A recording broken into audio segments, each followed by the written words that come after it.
Depuis toujours, la femme rurale se consacre à l'agriculture familiale, l'agriculture de consommation, l'agriculture entrepreneuriale ou industrielle, celle des cultures de rente encore appelée agriculture pérenne est l'apanage des hommes. Mais fort heureusement, la donne change progressivement depuis quelques années. Les femmes se font désormais compter dans le secteur de l'entrepreneuriat agricole au Bénin. Mais leur nombre reste encore très faible et à peine elles arrivent à profiter des opportunités pour réussir dans le domaine autant que les hommes. L'entrepreneuriat féminin agricole au Bénin, enjeux et défis, on en discute ce soir sur Boulevard des Femmes avec notre invité Fil Rouge. Mesdames, Messieurs, bonsoir, bienvenue à tous sur Boulevard des Femmes. Accueillons notre invité Fil Rouge.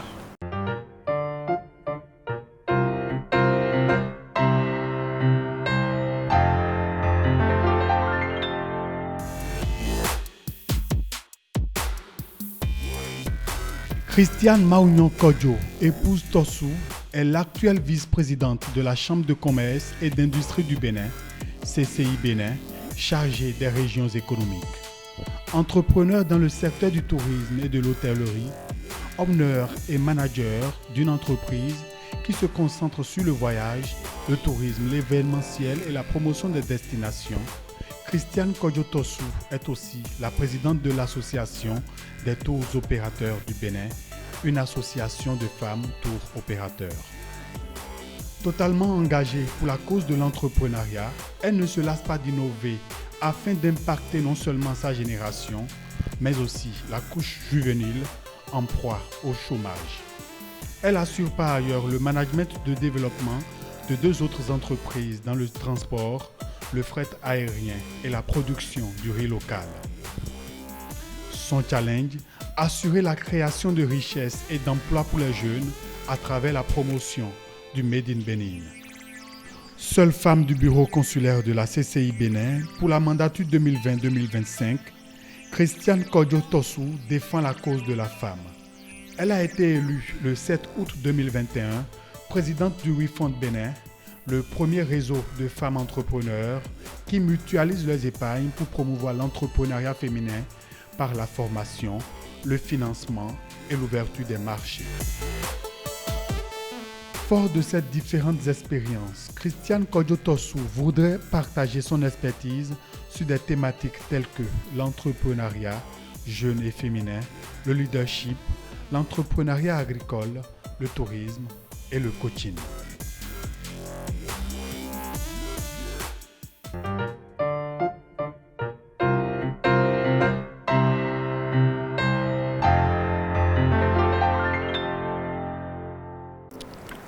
Christiane Ghislaine Tossou, merci d'être avec nous sur Boulevard des Femmes.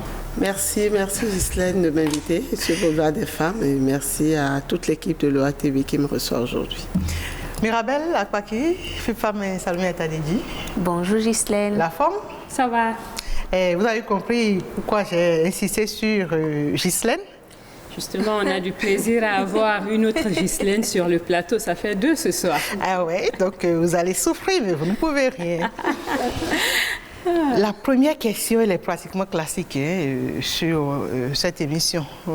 Comment êtes-vous arrivée à devenir opératrice économique et auréolée d'entrepreneur et de surcroît entrepreneur agricole, si je ne m'abuse?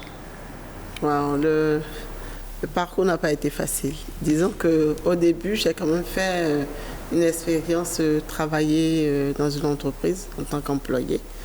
Je suis gestionnaire de transport aérien de formation. Donc j'ai travaillé dans le transport aérien, Transfert Congo, d'abord à la Sabina, pendant 2 ans à l'aéroport. Ensuite, j'ai été directrice commerciale et gestionnaire et superviseur de vol pendant 10 ans auprès de Transfert Congo. Mais en travaillant avec mes patrons, j'ai compris, quand j'ai analysé un peu les segments de services que nous donnons, j'ai compris que ce qui manquait, c'était vraiment le service à la clientèle. Donc j'ai décidé de faire le pas, après 10 ans de service, et vraiment aller servir la clientèle. Ma passion, c'était de servir, mais servir dans le voyage. Et voilà, c'est ainsi que j'ai décidé de faire le pas. Le pas vers le voyage et aujourd'hui dans le domaine agricole. Oui, le pas vers le voyage, parce qu'au début, en 2003, ça m'a fait bientôt 20 ans, je suis allée ouvrir mon agence de tourisme et voyage et événements. Ensuite, j'ai fait l'expérience de l'hôtellerie avec mon époux, Cana Hôtel de Grand Popo. Et avec la Covid, les activités ont beaucoup baissé. Pendant Covid surtout, nous avons été frappés de plein fouet, parce que hôtellerie et tourisme, c'était les deux secteurs qui ont été le plus touchés.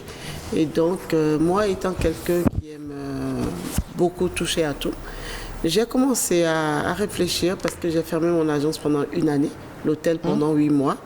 Et donc, à la maison, je me demandais qu'est-ce qu'il fallait réellement. J'ai compris que pendant Covid, il y avait vraiment le besoin de pouvoir s'alimenter, de pouvoir manger local, et que les Béninois commençaient à comprendre la nécessité d'acheter à proximité, puisque les importations étaient quasiment impossibles et tout était devenu cher.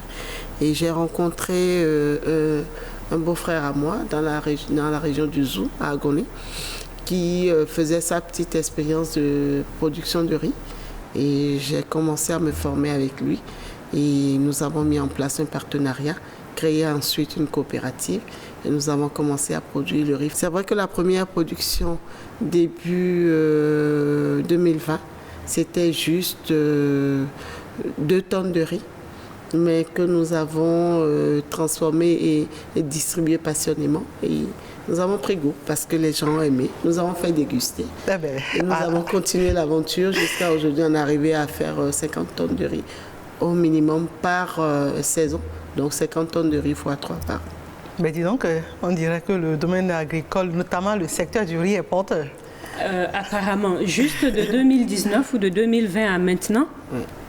Bien sûr. Vous disiez tantôt que c'est après le Covid que vous êtes engagé. C'est en plein Covid qu'on a commencé. On a commencé la première semence au temps de, je crois, en novembre 2019. Parce que vous savez, nous, dans le voyage, on voyait venir Covid, les vols s'annulaient déjà bien avant que tous les aéroports soient fermés, mais on voyait venir déjà la chose. Donc on a commencé de là, et juste maintenant, je pense qu'en 2020, on a produit, en 2021, on a produit. En 2022, on a déjà produit 126 tonnes, mais malheureusement,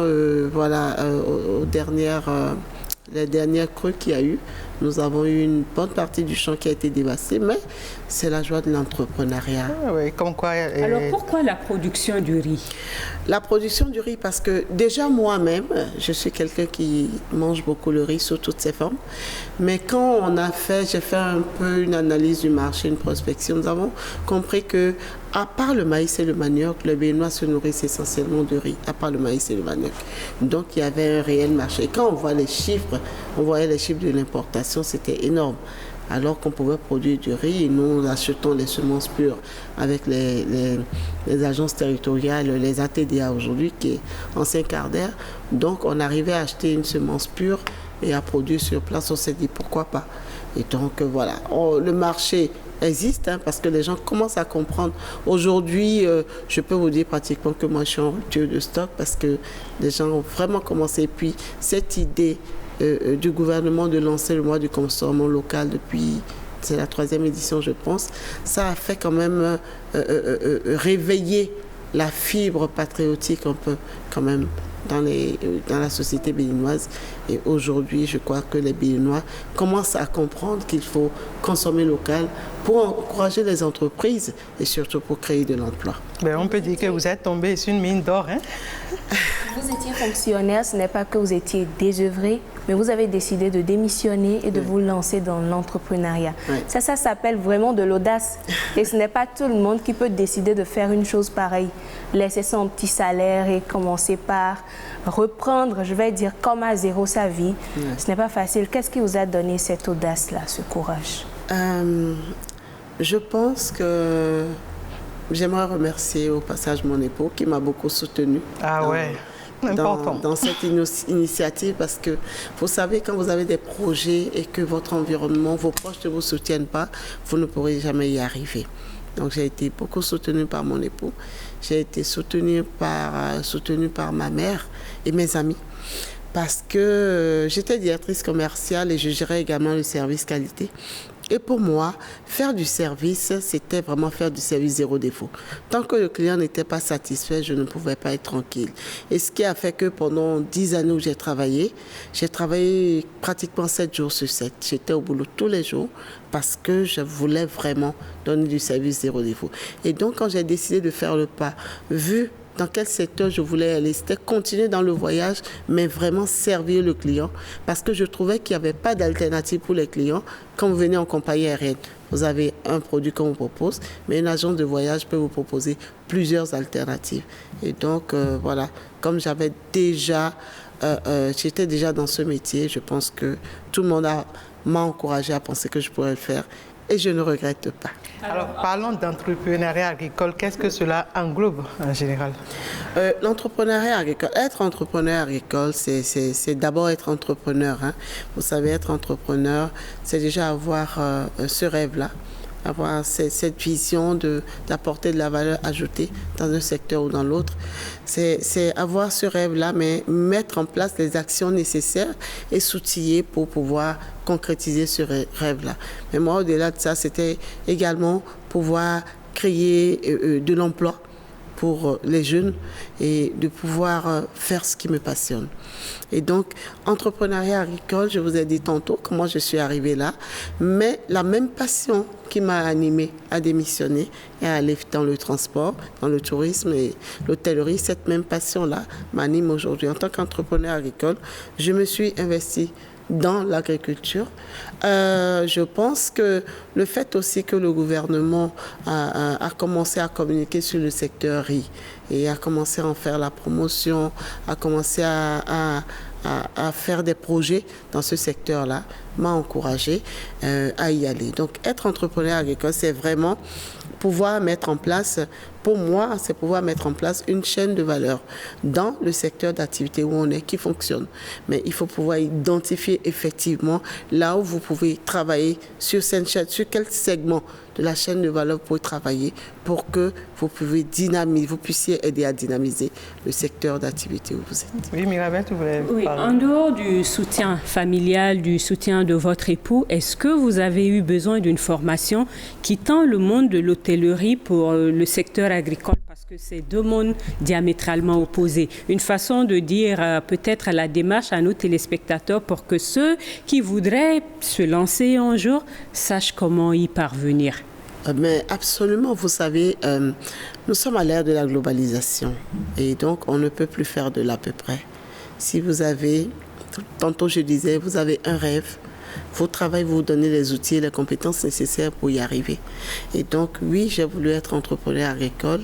Je suis allée à l'école de mon partenaire. Je vais dans les rizières, je mets mes bottes, j'y vais et je regarde les gens travailler, je travaille avec eux. Et également, je me suis beaucoup informée sur le secteur pour savoir. Donc oui, j'ai fait mon apprentissage et j'ai appris à faire le suivi d'une saison de production.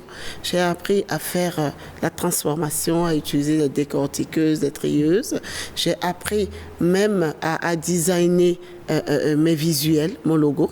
Et j'ai appris également à aller ouvrir les portes qu'il fallait pour commercialiser mon produit. Donc, il faut absolument qu'on se forme. On ne peut plus rentrer dans un secteur juste parce qu'on a de la vision, oui, mais il faut connaître le minimum qu'il faut connaître pour pouvoir gérer, pour pouvoir faire travailler ceux qui travaillent avec vous. Est-ce qu'à un moment, vous avez dit, vous vous êtes dit, j'aurais pas dû, simplement?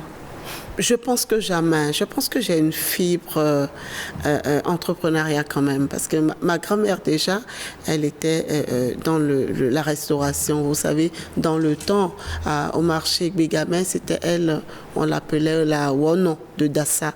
Elle faisait la pâte blanche, la pâte noire, les empilés. Il y avait à la gare de Bégamin. Moi, je l'ai connue, je suis née, elle était déjà restauratrice. Et ma mère a été une entrepreneur dans le secteur de la coiffure, dans le monde de la coiffure, jusqu'à prendre sa retraite, à aller à la retraite. Donc je pense que oui, j'ai une fibre commerciale. Hein. Mon arrière-grand-mère étant de Kétou, vous voyez, Kétou, c'est un peu venu du Nigeria et Voilà. Donc je pense que oui, il y avait quand même quelque chose, j'avais une prédisposition à y aller et je ne regrette pas. La positivité était à son paroxysme. Oui, je pense qu'il faut être positif et il faut se fixer des objectifs et se donner les moyens de les atteindre. L'entrepreneuriat, c'est vrai, ça n'a jamais été un long fleuve tranquille. Dernièrement, j'entendais le président du groupe Azalaï sur les réseaux sociaux qui disait que, je ne vais pas dire exactement, mais qui disait que l'entrepreneuriat, c'est comme aujourd'hui vous réglez un problème, demain vous avez un autre, vous le réglez et au fur et à mesure. Oui, je pense que régler les problèmes, trouver des solutions, passionnellement l'entrepreneuriat, c'est bien ça. Est-ce qu'aujourd'hui vous pourriez conseiller à vos filles ou enfin vos enfants de se lancer dans l'entrepreneuriat vu tout le parcours que vous avez eu à faire et les difficultés que vous avez rencontrées? Mais absolument.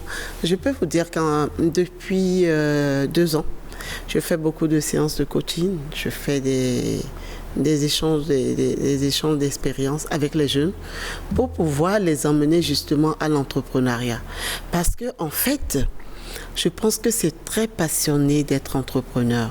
Et moi, je peux vous dire, parmi mes enfants, je pense que j'en ai au moins 4 qui sont, et j'en ai 2 qui sont, un qui travaille déjà à l'hôtel avec nous, donc qu'on est en train de préparer à prendre la relève. J'en ai un autre qui est à l'agence, qui travaille, qu'on est en train de préparer à devenir vraiment un entrepreneur, mais on ne peut pas être entrepreneur sans apprendre au service des autres. J'en ai un autre qui est, lui, entrepreneur dans l'âme, et malgré tout ce qu'on dit, il veut aller faire son master commerce international pour pouvoir devenir entrepreneur. Et c'est vrai qu'on en a qui... On ne peut pas suivre les chemins que les parents voilà, on en a qui veut devenir médecin, on en a qui travaillent ailleurs, mais je pense que si c'était à refaire, je le referais. Et j'exhorte tous les jeunes à venir à l'entrepreneuriat. Il ne sert plus à rien aujourd'hui. Quand on regarde le schéma, de nos pays, il ne sert plus à rien aujourd'hui de se dire « j'ai mon diplôme, j'attends le travail ». Ne nous disons pas qu'est-ce que mon pays fait pour moi? Ah, j'ai pas trouvé du boulot. Non. Qu'est-ce que moi je fais pour mon pays? Vous savez, j'ai peut-être eu la chance de travailler dès les premières heures avec, excusez-moi, mais des entrepreneurs du Liban installés au Bénin. Et mon patron disait, Madame, je ne comprends pas, au Bénin, il y a tellement d'argent, c'est comme s'il y a l'argent qu'on peut aller ramasser. Vous faites un petit projet au Bénin, si vous êtes persévérant, vous ramassez de l'argent. Et ce monsieur-là nous disait ça tout le temps dans les réunions. Il disait, mais moi je suis dans votre pays, je ne me plains pas, je ne comprends pas. Et on se plaint. Non, je pense qu'en tant que Béninois, on devait travailler un peu plus. On devait être tenace. On devrait nous former, être endurant. On devrait être résilient. En fait, il faut cette qualité pour un entrepreneur. Il faut savoir s'adapter. Il faut savoir se réinventer. C'est pas parce que vous avez commencé une entreprise aujourd'hui que ça ne marche pas, que vous laissez tomber. Vous êtes non. Il faut vous adapter à votre temps, à votre ère. De toute façon, aujourd'hui, le monde est un village planétaire. Si vous ne vous adaptez pas, si vous n'êtes pas résilient, eh bien d'autres viendront vous aspirer. Donc il faut se battre. Vous faire écraser tout simplement. Voilà. Madame Kodjo Tossou, en termes d'état des lieux, quelle est aujourd'hui la place réelle de la femme dans le domaine de l'entrepreneuriat, notamment agricole? Mais je pense que si on prend l'entrepreneuriat en général, malheureusement les femmes se retrouvent plus dans l'informel. Et donc, si je dois me baser sur les chiffres de l'INSAE, aujourd'hui, l'INSTAT, je pense aujourd'hui, le nom a dû changer, je dirais plutôt que c'est un quart des femmes, enfin, c'est du 25% à peu près, entrepreneurs féminins sur le total des entrepreneurs. Mais ça, c'est quand on est vraiment au niveau des petites et moyennes entreprises. Quand on va aux grandes entreprises aujourd'hui, il n'y a que 4% de femmes. Wow. Et c'est déplorable parce que les femmes, à un certain niveau, n'arrivent pas à passer au level supérieur. Et quand on va dans l'agriculture, alors c'est encore plus grave parce que l'entrepreneur agricole, on voit les femmes qui sont vraiment plus à la base. Elles sont plus dans l'agriculture de consommation.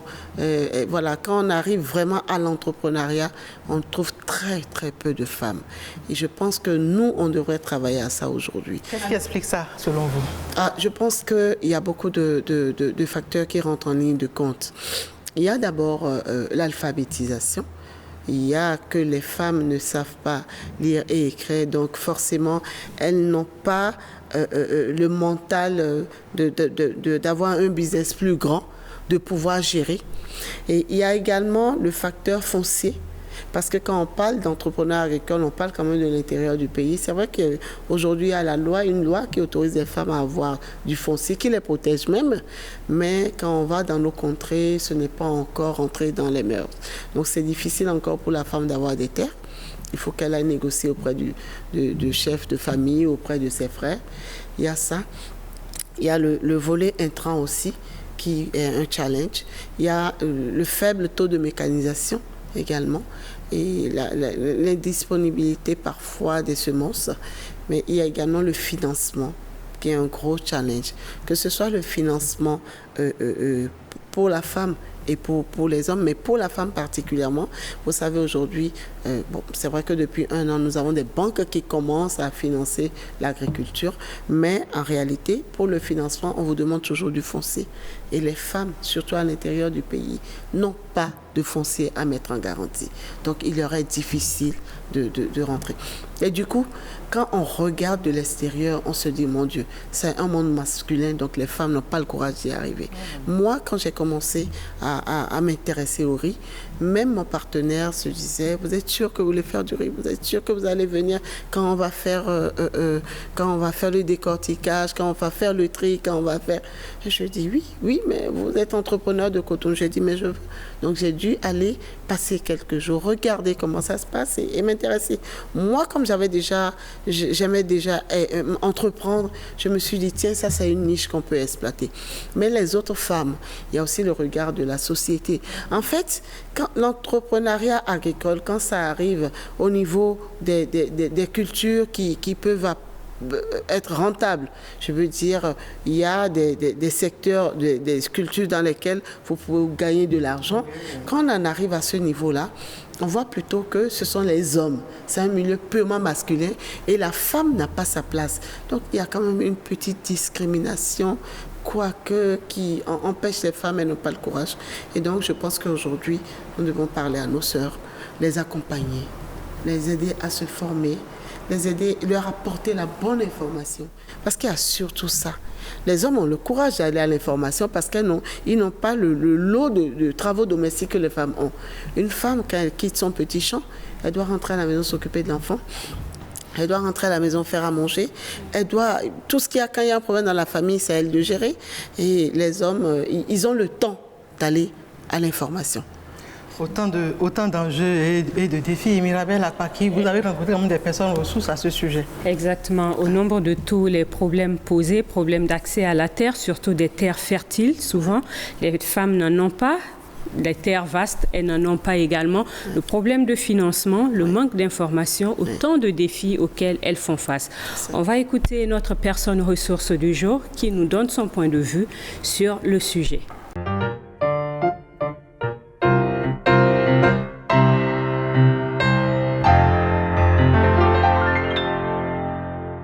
Quand nous prenons les femmes rurales, par exemple, beaucoup entreprennent.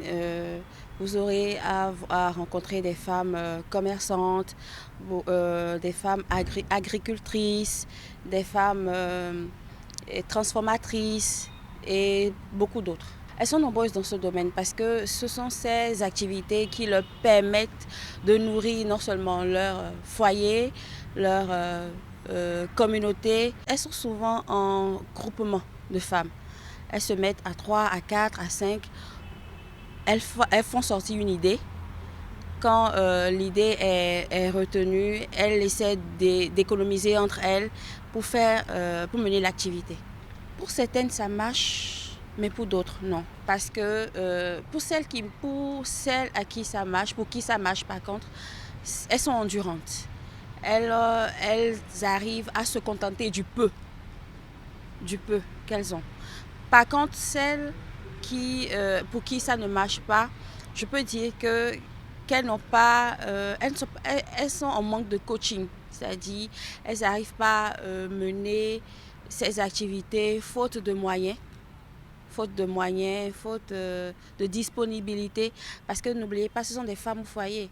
Elles doivent se lever tôt le matin, aller au marigot.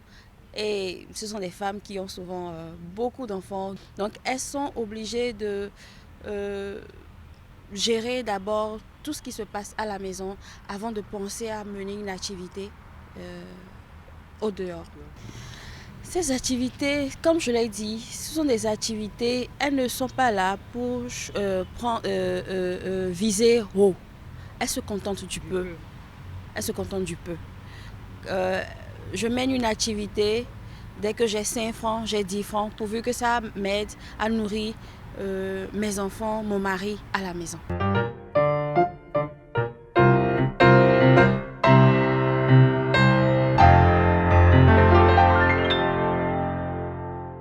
Madame Tossou, vous l'avez suivi, cette dame qui vient de témoigner. Vous avez une vingtaine d'années dans le monde de l'entrepreneuriat, environ 3 dans le secteur agricole. Elle a parlé de manque d'accompagnement. Quel rôle vous jouez de façon concrète aux côtés de ces femmes qui décident d'entreprendre dans le secteur de l'agriculture? Merci, je pense que ça c'est quand même assez pertinent parce que l'un des gros problèmes c'est quand même le financement. Disons qu'aujourd'hui j'ai eu l'honneur de diriger une association, WeFund Bénin, qui a été créée depuis 2021, justement pour apporter des solutions innovantes au financement de l'entrepreneuriat féminin.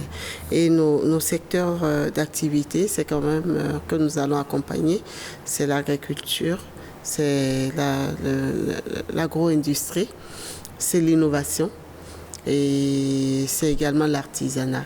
Et donc oui, comme solution, déjà nous travaillons à ce projet-là que nous allons, le premier fonds d'investissement des femmes pour les femmes que nous allons lancer en 2024. Et donc avant d'en arriver là, nous avons senti le besoin de structurer, d'aider les femmes à mieux structurer leur projet, à même mieux affiner la vision en fait, et même l'idée même. Parce que il y a ce besoin-là de formation, de renforcement de capacité pour leur apprendre tout au moins à pouvoir gérer les financements qu'on va mettre en place. Mais aujourd'hui, il y a des structures qui existent. Le gouvernement a mis en place un fonds, je crois le FNDA, qui a pour objectif de financer l'agriculture, l'entrepreneuriat agricole. Nous avons vu dans le PAG, vraiment, nous avons de la chance. Et je dis merci beaucoup au chef de l'État qui a une vision, une très belle vision du développement de son pays.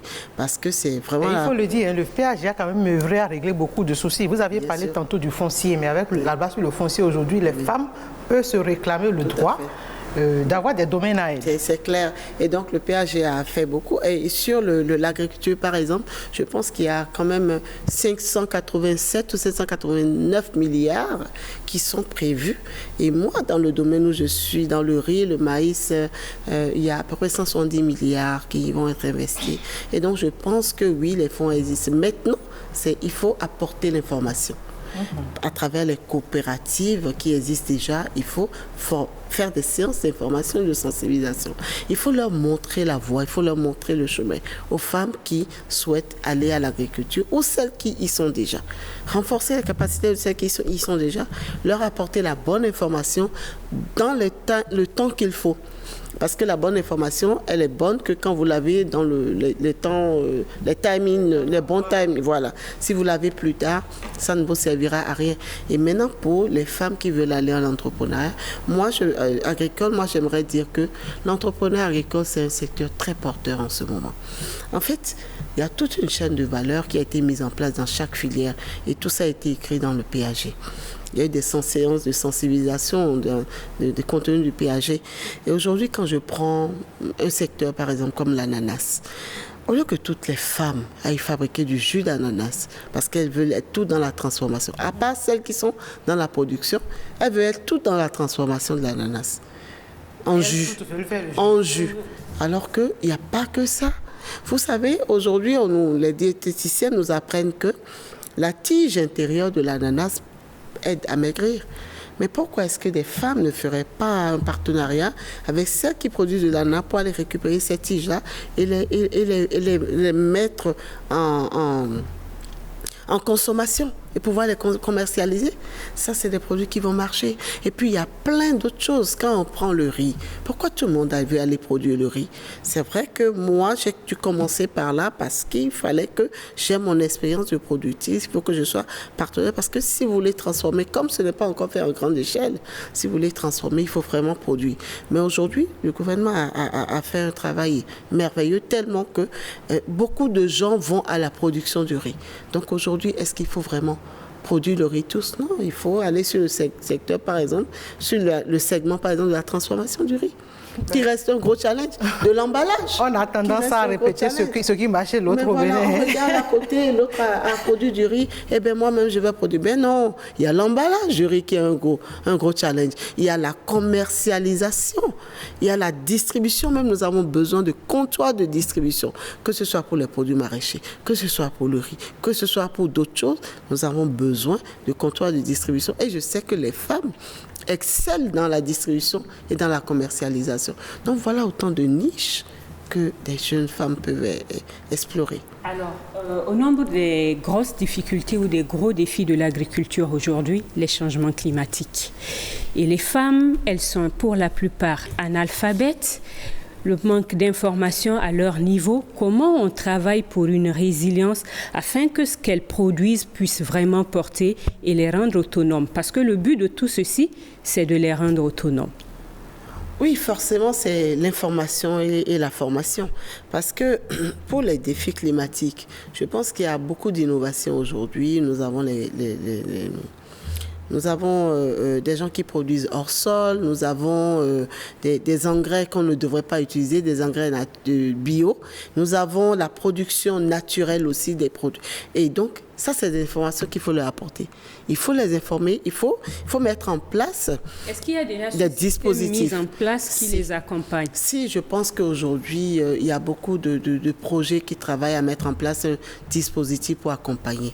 Donc, on voit déjà, quand je regarde dans la zone où je produis du riz, il y a beaucoup de projets belges et allemands qui sont là pour nous aider, nous accompagner dans les défis par rapport à l'eau. Parce que vous savez, sans l'eau, nous ne pouvons pas faire de riz. Il y a dans beaucoup d'autres secteurs aussi. Il y a le gouvernement. Déjà, le FNDA, ce n'est pas financé pour financer, mais c'est financé sur des projets vraiment concrets. Donc, il y a eu à peu près des projets de formation, il y a des projets sur la transformation. Donc, on écrit les projets. Mais c'est vrai qu'il y a aussi des ONG qui peuvent aider ces coopératives-là à écrire des projets pour les accompagner à avoir des accès au financement. Il y a des structures qui ont mis en place des incubateurs pour renforcer les capacités. Et donc, le plus simple, c'est d'apporter l'information et de former les femmes qui sont généralement très intelligentes et qui captent vite, même à l'intérieur du pays. Il faut les accompagner et pouvoir les mettre dans les procédures, je veux dire, dans les planifications ou dans toutes les procédures qui existent pour pouvoir avoir accès à ces formations, à ces financements et également leur apporter l'information sur les défis climatiques. Parce que à la télé, peut-être, elles n'ont pas accès facilement à l'information, parce qu'elles ne comprennent pas réellement, ou bien parce qu'il y a le défi de Internet dans leur contrée, où il y a le défi, il y a beaucoup d'autres défis. Donc voilà, il faut qu'on leur apporte l'information. Tout à l'heure, vous avez dit que vous invitez tout le monde à venir à l'entrepreneuriat. Ça m'a fait un peu un clic. Je me demande, est-ce que tout le monde peut vraiment être entrepreneur? Vous savez, je ne peux pas dire qu'on est entrepreneur. Il y en a qui ont le don d'entreprendre. Mais toute chose s'apprend. L'apprentissage est très important. Vous pouvez être entrepreneur en apprenant à côté d'entrepreneur. Moi, j'ai eu la chance d'avoir un patron entrepreneur qui bougeait beaucoup. Et je pense que j'ai beaucoup appris à ses côtés. J'ai compris qu'il faut entreprendre et rester persévérant. Et donc, je pense que tout le monde n'a pas le don. Tout le monde, mais tout le monde peut aller apprendre. Parce que quand on parle d'entrepreneuriat, il y a plusieurs segments sur l'entrepreneuriat. En tout cas, la balle est désormais dans le camp des femmes elles-mêmes. C'est à elles de décider. Vous avez touché un point tout à l'heure qui va nous faire avancer vers la prochaine rubrique. Vous avez parlé de l'Internet. Et Femme Atadeji, il y a pour nous une femme en vogue qui s'intéresse beaucoup. On parle du numérique désormais. Exactement. Oui, Femme. Alors aujourd'hui, je vous propose le portrait d'une femme haute de gamme, ça je le dis, et vous aurez le temps de le découvrir tout à l'heure. Calme, discrète, mais super douée dans son domaine. C'est celle-là même à qui le président Patrice Talon a fait confiance dans le domaine du numérique et depuis quelques années qu'elle occupe ce poste ministériel, on ne cesse de voir les retombées de façon positive bien sûr. Et je ne vais pas dire non, vous aurez le temps de le découvrir vous-même. Elle s'appelle Aurélie Adamsoulé-Zoumarou. Et c'est la femme en vogue du jour. Et je valide.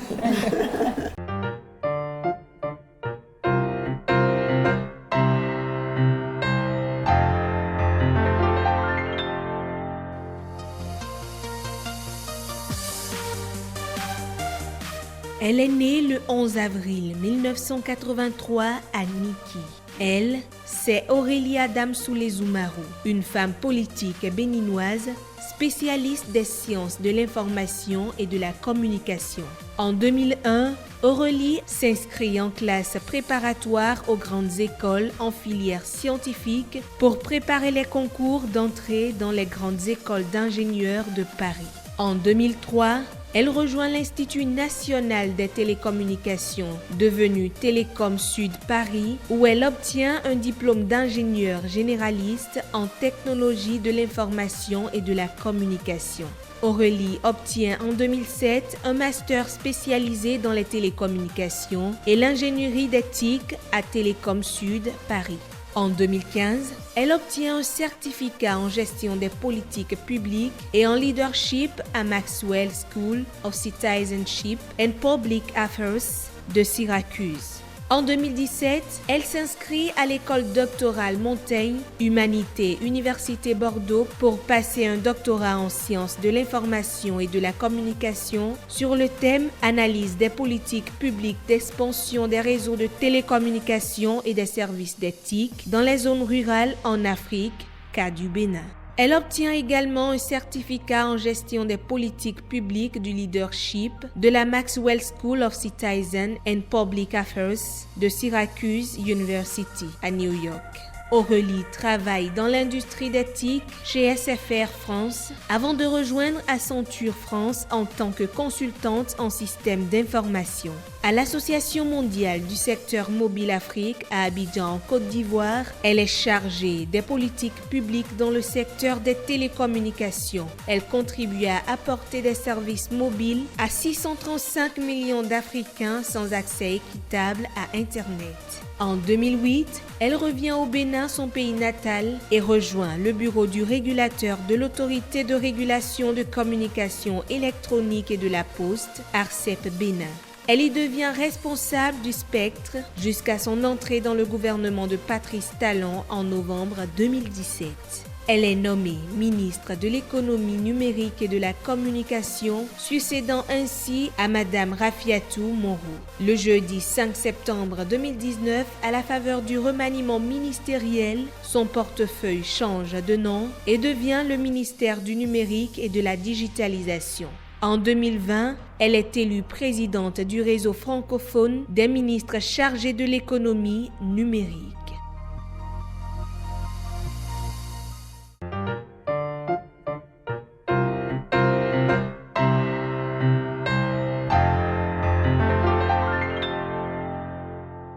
Eh oui, calme, posée et droite dans ses bottes, si on peut le dire. Oh. Mais il y a quelque chose qui me capte souvent chez elle, en dehors du fait qu'elle en a vraiment dans la tête. Elle a un sourire très rare, mais un sourire qui vous captive. Je ne sais pas si vous l'avez remarqué. C'est vrai. Et franchement, quand on dit que le bien ne fait pas du bruit, c'est son exemple qui est Aurélie Adamsoulé-Zoumarou, notre ministre, en tant que journaliste. Donc, franchement, c'est une femme dont le parcours impressionne. Elle n'est pas là au hasard et elle mérite sa place. Voilà, elle mérite d'ailleurs mieux. De répondre à votre dernière question à Madame Tossou, si tout le monde peut faire de l'entrepreneuriat, mais il y a des femmes qui peuvent aussi faire dans le numérique et la digitalisation. C'est ça. Je crois qu'elle a un parcours très impressionnant. elle est très dynamique et tout se fait en douceur, dans le calme chez elle. On n'a pas idée. Ah oui, elle sait s'imposer. Elle a un parcours très riche. Pour son jeune âge, c'est vraiment à saluer et elle peut inspirer beaucoup. Ben, je pense qu'elle a un parcours inspirant, c'est le mot, en regardant. Et c'est vrai que c'est une dame que je suis beaucoup sur les réseaux sociaux, que j'apprécie beaucoup pour son calme. Elle est calme, elle est pondérée. Elle travaille sans tambour. C'est ça. On voit juste les résultats. On voit les résultats. Et donc, vraiment, on peut dire qu'elle a un parcours inspirant. Là, je viens de suivre, je la connaissais, je ne connaissais pas son parcours, mais je pense que là encore, je dis respect, c'est bien. Et comme on le dit souvent, il n'y a que les tonneaux vides qui font trop de bruit, sinon... Alors, Madame la ministre, chapeau. Madame Tonsou, vous l'avez compris, hein, vous nous avez tellement déjà donné au début par rapport à la thématique du jour.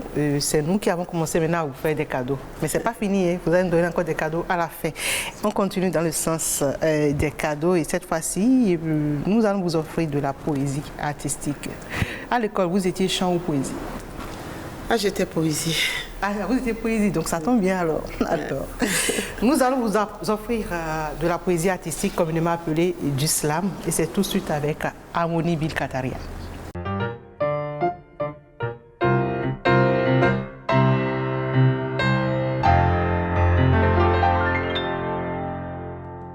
À ce qu'il paraît, derrière une grande femme se cache un grand homme. Mais l'on pourrait se demander aussi ce qui se cache derrière ces femmes, dont l'histoire n'a pu chanter le mérite et les hisser au grade de grandes dames. L'on pourrait se demander ce qui se cache derrière ces femmes, dont le présent profane le combat et dont le futur semble si obscur et sans flamme. Mesdames et messieurs, rassurez-vous, ce texte ne se veut pas vanneur. Il s'agit juste d'un sang saoul d'abus et apte à laisser le silence pour donner vie à de nouveaux espoirs. Car l'histoire, vous la connaissez aussi bien que moi. Et si je me permets d'y revenir encore cette fois, c'est parce que les hommes ont oublié l'histoire de la création 1, 2, 3, 4, 5, 6, 7 fois. Le monde aurait commencé par un conte de fées. C'est l'histoire d'Adam perdu dans un jardin d'Éden et n'ayant trouvé qu'Ève pour s'épanouir en tant qu'humain. En chaque femme donc se trouve cette Ève sans laquelle aucun homme ne serait épanoui. Et au vers qui va suivre, vous en donnerez la preuve. Alors que celui qui n'émane d'une femme me lance la première pierre. Voyez-vous, nous ne sommes rien sans la femme. C'est elle qui fait le cœur de tout homme. C'est elle qui donne vie, c'est elle qui fait vie, c'est elle qui forme vie. Mais les hommes semblent avoir oublié. Ils ont oublié que dans le jardin d'Éden, Adam ne traitait pas Ève comme le font certains aujourd'hui. Ils ont oublié. Ils ont oublié que dans le jardin d'Éden, Adam considérait Ève comme sa parfaite paire. Et depuis, des femmes vivent le martyre au quotidien. Certaines sont torturées et triturées dans leur droit à l'assemblée. D'autres encore sont forcées à satisfaire l'instinct insatiable du mal gourmand. Des femmes sont éteintes parce que réduites au silence. Des femmes sont brisées et blessées sous le sale poids des traditions malsaines. Des femmes sont mises de côté juste parce qu'elles n'ont pas 9 paires de côtes. L'histoire, vous la connaissez aussi bien que moi. Et si je me permets d'y revenir encore cette fois, c'est parce que les hommes ont oublié l'histoire de la création 1, 2, 3, 4, 5, 6, 7 fois. Mais tous les hommes ne sont pas les mêmes, heureusement. Certains l'ont compris et le prouvent aisément. Alors, hommage à tous ces hommes qui savent placer avec classe les femmes au cœur de leurs actions. Hommage surtout au père de notre patrie qui s'évertue à faire disparaître les préjugés sur la femme, afin qu'ensemble, hommes et femmes se donnent les mains pour construire un meilleur Bénin. Parce que notre pays n'a pas oublié l'histoire de la création, je vous prie de vous joindre à mes mots pour lui souffler le vent du développement et du succès. Car l'histoire, vous la connaissez aussi bien que moi. Et si je me permets d'y revenir encore cette fois, c'est parce que les hommes ont oublié l'histoire de la création 1, 2, 3, 4, 5, 6, 7 fois.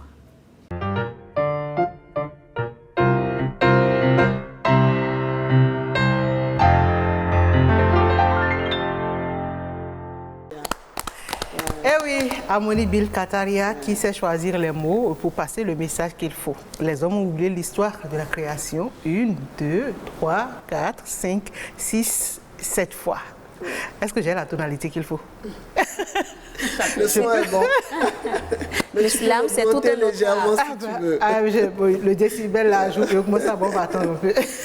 J'aime bien le message véhiculé à travers son slam et une dame que je ne connaissais pas mais qui s'illustre également dans le domaine que je découvre et que j'apprécie bien à travers cette prestation qu'elle vient de nous donner. En tout cas, les mots sont bien choisis. Je l'ai vu rencontrer 2 fois dans des événements et j'ai toujours été sous le charme.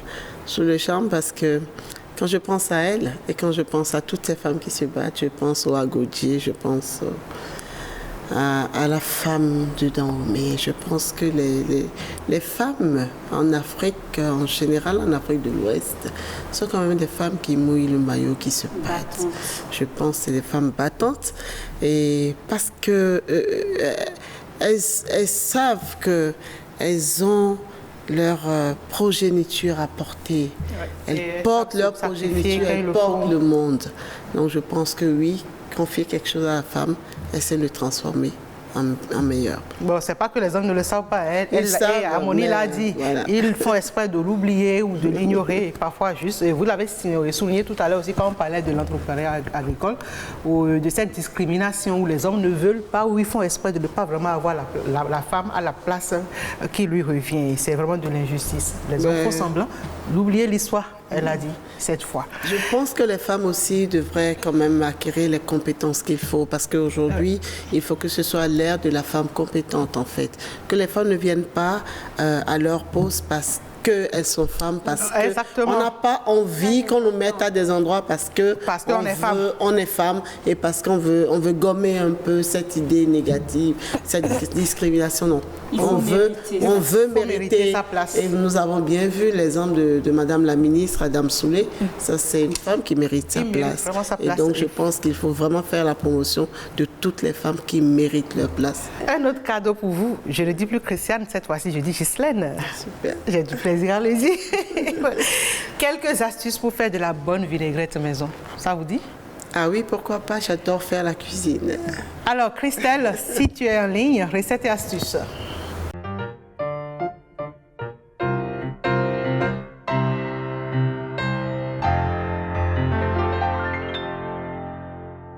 La recette que je vais partager avec vous aujourd'hui, c'est comment faire de la sauce vinaigrette à la maison. C'est l'approche des fêtes et je voulais partager la recette avec vous. C'est de la vinaigrette, 3 façons de faire de la vinaigrette à la maison. De la vinaigrette faite à base de mayonnaise et de la vinaigrette faite à base de mayonnaise et moutarde et de la vinaigrette à la moutarde. Donc, n'oubliez pas de vous abonner sur ma chaîne YouTube. Abonnez-vous et activez la cloche de notification pour ne pas manquer des nouvelles recettes. Je vais vous présenter les ingrédients que vous aviez besoin pour réaliser de la sauce vinaigrette classique à ma façon à la maison. Pour les ingrédients de la sauce vinaigrette, vous aviez besoin de la moutarde, de la mayonnaise, d'huile d'olive, du vinaigre. Si vous n'aviez pas du vinaigre, vous pouvez remplacer le vinaigre par du jus de citron ou du citron. Il vous faut du persil, des ciboulette. Voici mon huile. Il vous faut du poivre noir moulu. Il vous faut un mélange de l'ail avec de gingembre et d'oignon. Commencez par la vinaigrette à la moutarde. Donc, il vous faut 2 cuillerées à soupe de moutarde.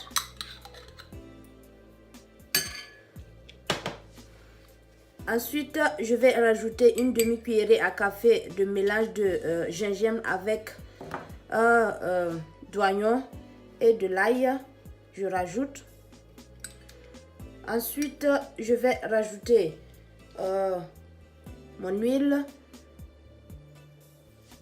3 à 4 cuillerées. Ok, je rajoute un peu. À 4 cuillerées à soupe à café d'huile. Ensuite, je vais rajouter une bonne pincée de poivre moulu. Ensuite, je rajoute mon vinaigre. Vous pouvez rajouter du vinaigre ou bien vous pouvez rajouter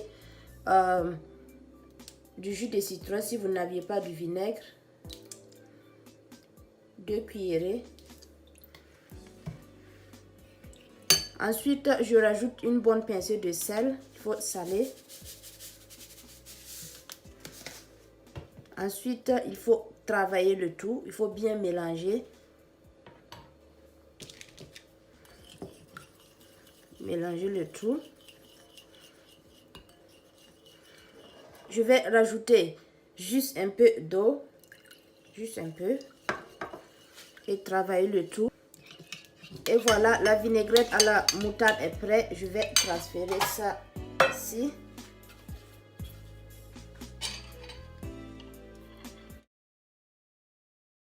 Je vais faire la sauce vinaigrette à la mayonnaise. Je rajoute le mayonnaise dans mon mixeur. Vous pouvez faire ça sans faire dans le mixeur, mais pour faciliter, je fais ça dans le mixeur. La même quantité, ça dépend de la quantité que vous voulez.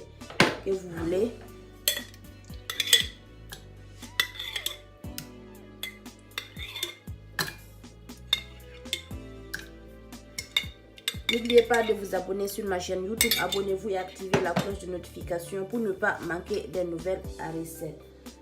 Maintenant, je rajoute mon huile.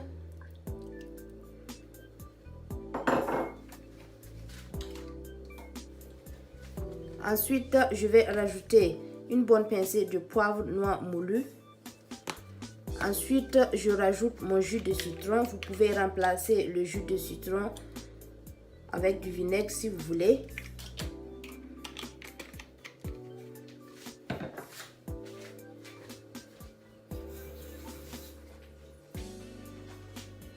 Maintenant, je rajoute d'eau. Ensuite, je rajoute une bonne pincée de sel. Il faut saler et travailler le tout.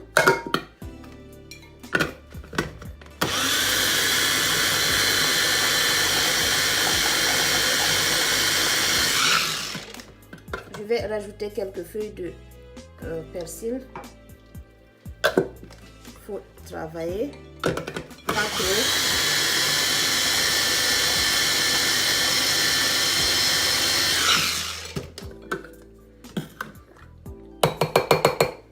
Et voilà.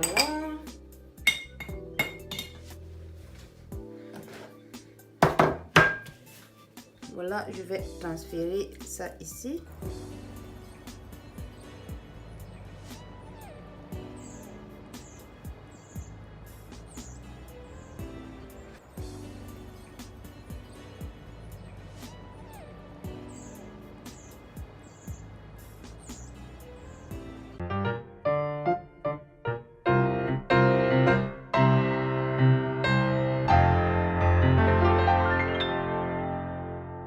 Vous avez d'autres astuces à partager avec nous? Ça, c'est clair. Bon, oui, peut-être une petite astuce pour une vinaigrette pour manger des crevettes. Oui. Ouais, bon, c'est pas du tout compliqué. Donc, vous prenez, soit vous faites déjà une mayonnaise ou vous achetez une mayonnaise déjà toute faite. Et préférez les marques qui sont assez légères, pas trop corsées.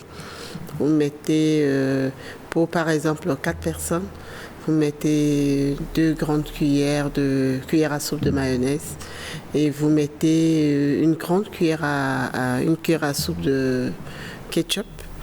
Vous y ajoutez demi-cuillerée de citron. Vous y ajoutez un peu d'huile d'arachide bio parce qu'il y a un certain parfum de l'arachide qui... Voilà, vous mettez 2 cuillères à café de cognac, vous râpez de l'ail, vous mettez juste une pincée de poivre et vous mélangez le tout pendant 2 minutes.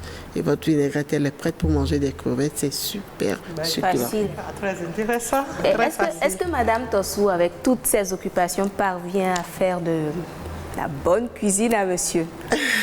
Je pense qu'on va poser la question à monsieur Tossou. Mais j'adore faire la cuisine, ne vous inquiétez pas. Et je mets un point d'honneur à faire la cuisine moi-même à la maison. Ah ben oui. Bien. Ouais. Alors, Madame Tossou, vous aimez nos cadeaux? Ah oui, j'adore, j'ai appris plein de choses. Sur la vinaigrette, il y a forcément des choses à tirer que je vais, parce que j'aime bien customiser tout ce qu'on me donne. Donc, soyez sûr que d'ici ce week-end, je vais essayer une des recettes.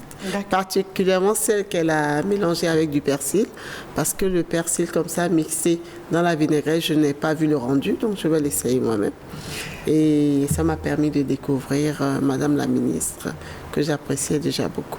Et d'apprécier aussi notre slameuse. Notre slameuse, franchement, voilà, moi je dirais notre slameuse à Gaudier. Et super, c'est donc le moment pour vous de nous offrir les plus gros cadeaux. Le plus gros cadeau, c'est l'instant confession sur Boulevard des Femmes. Quand on dit confession, c'est qu'on dit tout. Et en toute sincérité. Wow. C'est donc parti pour Cooking Takin. Wow.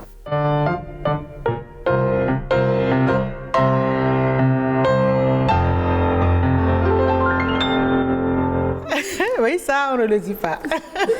On le découvre ici.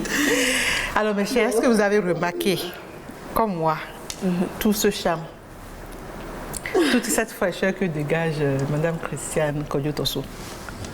Non, mais appréciez avec moi. Comme les Ivoiriens le diront, fraîcheur est trop. Merci. Merci beaucoup. Ah ben oui, c'est pas moi qui l'ai dit, elles l'ont dit, et puis j'apprécie et je valide. Madame, moins de protocole. J'y vais. Ouais. Je ne connaissais pas ça, je ne suis pas préparée. Non, on ne se prépare pas pour ça. Bon, allez, on y va. J'espère que ce ne sera pas un baptême de feu. On sera très gentils. D'accord, je compte sur vous. Vous êtes une très belle femme, vous savez. On vous le dit souvent. Mais mon époux me le dit et ça suffit. Et ça vous fait fondre, comme on le dit. Oui. Malgré votre âge mûr, on peut le dire, et je parie qu'il y a plus d'un, quand vous sortez, qui n'hésitent pas à déclamer leur flamme. Racontez un peu. Oh, vous savez, ça ne peut pas manquer. Parce que, vous savez, malheureusement, dans notre société, on pense qu'une femme qui prend soin d'elle, qui s'habille bien, qui sort de chez elle pour aller, surtout quand on est femme chef d'entreprise, pour aller trouver des marchés, on pense que c'est une porte ouverte à la dépravation. Donc on se fait beaucoup agresser en parole, mais nous, d'expérience, nous savons mettre le haut là, tout ça. Je pense que oui, la femme, en général dans nos pays, a toujours été objet de convoitise. Et donc, je pense qu'il faut que la femme elle-même sache ce qu'elle veut, ait des objectifs très précis et sache, surtout quand elle est mariée, sache raison garder et savoir que l'équilibre de sa famille tient à ce qu'elle donne le bon exemple. Surtout quand vous avez des filles autour de vous, vous-même une fille à éduquer, il faut forcément montrer le bon exemple. Oui, donc les charmeurs, ça ne manque pas, mais on ne tombe pas dans le panneau. Encore qu'un artiste ivoirien a chanté, une femme doit être draguée pour se sentir belle. Pas forcément. Moi, je ne sais pas, mais moi, je pense que je me sens belle pour moi-même. Ben oui. Oui, pour moi-même. Quand je me maquille pour moi, pas parce que je me sens bien comme ça, et pas extravagante, mais voilà, je me sens bien comme ça. Quand je m'habille, c'est pour moi. Et donc, non. Pour monsieur? Oui, monsieur, oui, forcément. Il vient au deuxième plan. Il faut dire qu'il n'est pas au deuxième plan, mais comme l'a dit la dame tout à l'heure, il est juste à côté. En fait, on forme une équipe, on forme un duo, donc voilà. Comme on le dit, vous faites un. Voilà, exactement. Devant Dieu, devant les hommes. Ah, c'est sûr. Alors, mais comment réagit monsieur Tossou, comment est-ce qu'il réagit à la maison, surtout que vous êtes tout le temps au dehors, en train de partir pour votre entreprise et pour la CCIB. Je remarque au passage, vous êtes vice-présidente à la CCI Bénin, Chambre de commerce et d'industrie du Bénin. Ouais. Comment est-ce qu'il réagit chaque fois qu'on devait sortir, que vous vous pouponnez toujours joli comme ça? Ben, je pense que ce monsieur, il faut le décorer. Ah. Vraiment, il est à décorer parce que c'est un monsieur patient et qui a toujours su m'accompagner dans mes projets les plus fous. Donc, c'est l'occasion de lui rendre un hommage bien mérité. Tonton, franchement, on vous félicite ici. Hein. Et puis, on vous appelle à faire mieux, c'est bien ça. C'est ça. Il ne baissera pas les bras. Ça, c'est clair. Hein. Il ne peut pas vouloir lâcher à cet instant-là. Il a assez fait. C'est pas maintenant il va lâcher prise. Ben oui, c'est une entreprise qui a mis des années. Ça va faire bientôt 30 ans, donc voilà. C'est pas le moment de lâcher quand même.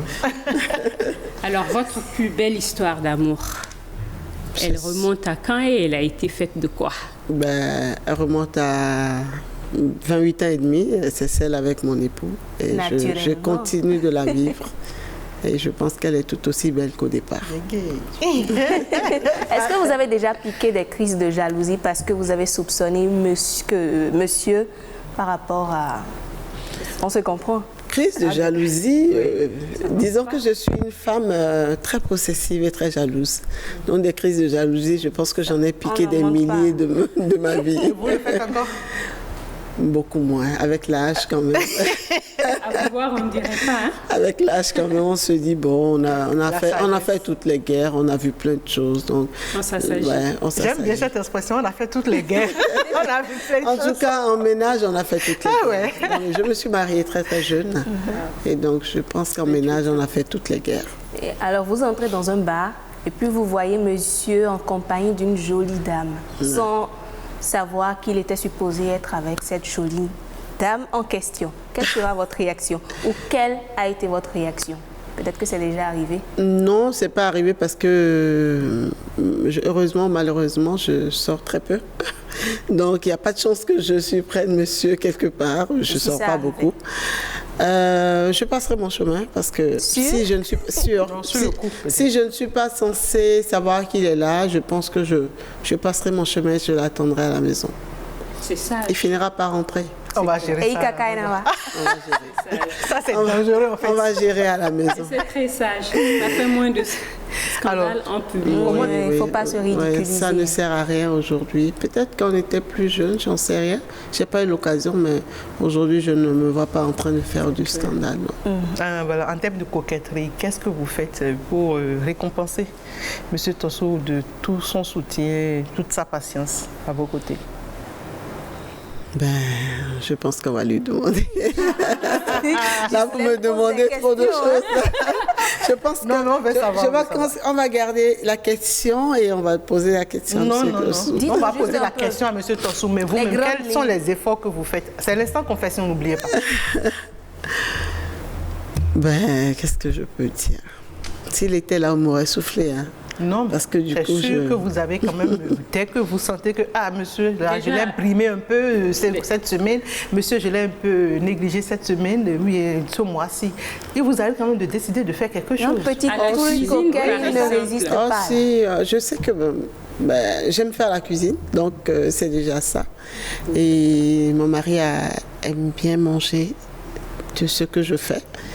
Donc, et puis après, de temps en temps, qu'est-ce qu'on fait? On organise des petites sorties, parce que ça aussi, c'est quand même important. À force d'être marié, il faut innover, il faut trouver des occasions qui vous fassent revenir un peu quand vous étiez jeune. Donc, voilà. De temps en temps, j'aime bien inviter mon époux au cinéma. Et vous avez de porter des petites culottes à la maison pour le séduire? Oh, mais mon époux n'est pas contre ça du tout, donc culotte ou pas culotte, voilà. Ça arrive très souvent chez nous. Alors, la Rialo me souffle qu'elle a aussi une surprise en coquine taquine. Si vous avez voilà. Elle annonce les couleurs. Elle a dit qu'elle voudrait bien voir notre invité danser sur ce rythme qu'elle est en train de proposer. Et c'est pour clôturer. Rythme de Porto-Novo, je ne connais pas. Je ne suis pas de là-bas. En tout cas, vous êtes béninoise et vous êtes dans le domaine du tourisme. Christelle, elle adore sa culture. Alors, Christelle Sagora, à vous l'antenne.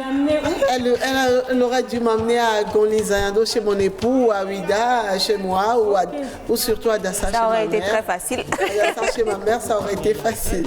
Mais Porto-Novo... Bon, toi, il faut essayer. Hein. vous mettre voilà. Oui.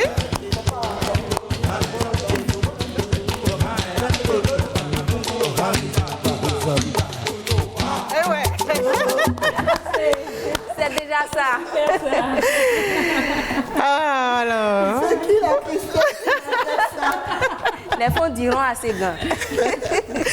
Je ne sais pas Voilà. danser. Pas Merci beaucoup. infiniment. Pas beaucoup Madame, en traditionnel. Je pense que je devrais apprendre.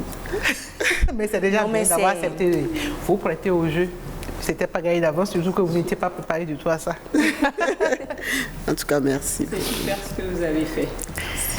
Madame Christiane Kodjotosu, voilà, c'est tout pour ce numéro de Boulevard des Femmes. Vous avez un message sûrement après tout ce qui a été dit. Ouais, merci beaucoup. J'aimerais dire un grand merci à Ghislaine qui m'a parlé de cette émission. Et également, je crois qu'on a été présenté par Madame Sama. Madame Sama. Voilà, donc je pense que, voilà, je dis merci aux charmantes dames que j'ai eu la chance de rencontrer sur ce plateau. Et j'aimerais dire à l'attention de toutes les femmes que je pense qu'être une femme, c'est une chance. Moi, si c'était à refaire, si je devais revenir 100 fois, je veux 100 fois rester une femme. Et nous sommes femmes, nous ne devons pas céder à la fatalité. Nous devons nous donner les moyens, nous devons nous donner les compétences nécessaires pour être à notre place.